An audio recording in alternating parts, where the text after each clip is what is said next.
falar sobre um tema extremamente intrigante, que é a Santíssima Trindade.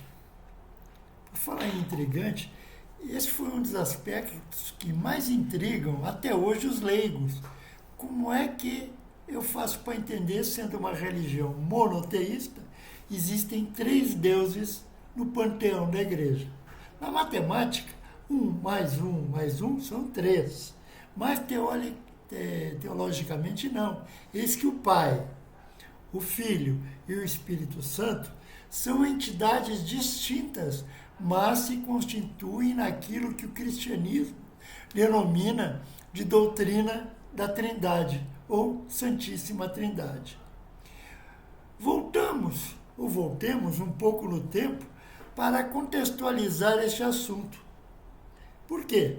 300 anos depois da morte de Jesus Cristo, os líderes da igreja cristã primitiva reuniram-se e pretenderam unificar a enorme difusão de ideias cristãs que surgiam aqui e acolá, no Império Romano, que era imenso, dos quais destaco o arianismo, oriundo da filosofia surgida em Alexandria, no Egito, por parte de ários, que não considerava Jesus e Deus como uma só pessoa. Houve também o modalismo, criado por Sabélio, presbítero cristão do século III, que viveu em Roma. Sabélio e o modalismo apresentavam 3 máscaras que Deus usaria, mas que seriam o mesmo ente. Mas se fossem, de repente, encontradas as 3 máscaras, qual seria o Deus verdadeiro? Enfim, retornemos ao arianismo e entendo que a sua fundamentação é extremamente lógica e importante. Por quê?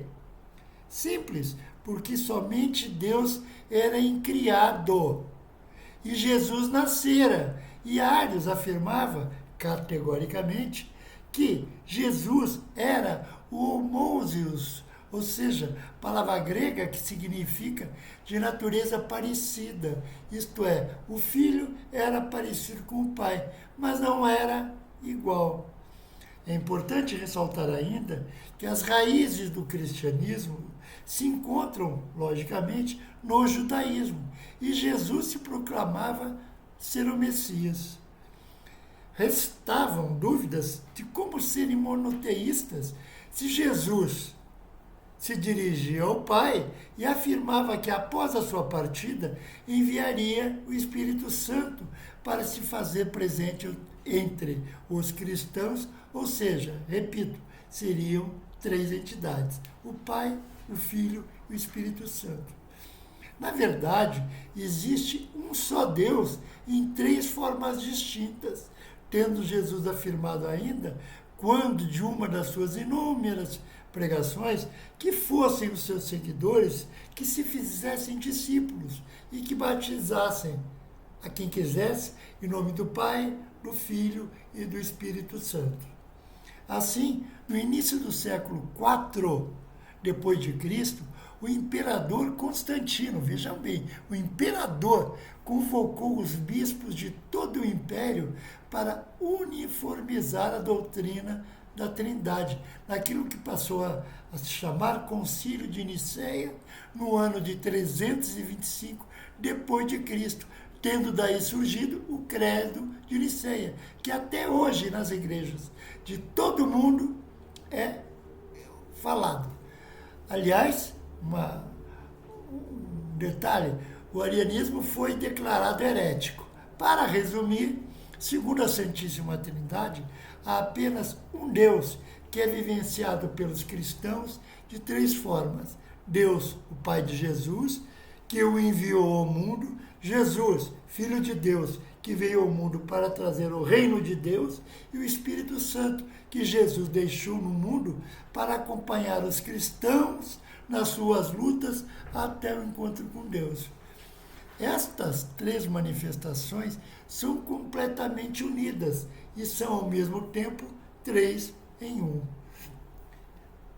Por oportuno, eu ressalto que a Santíssima Trindade é considerada, ou um aspecto mais considerado, mais complexo da teologia cristã, e há atualmente um movimento que tenta explicá-la como trindade social, no sentido de harmonizar a convivência humana no instante em que forem mantidos sadios os relacionamentos com Deus e com os outros.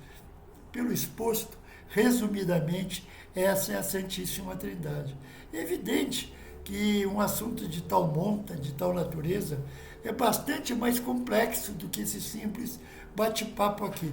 Mas o importante é que nós entendamos sempre que a Trindade, a Santíssima Trindade, é aquela que reúne num único Deus as suas três formas. É uma só substância, das quais se derivam as outras.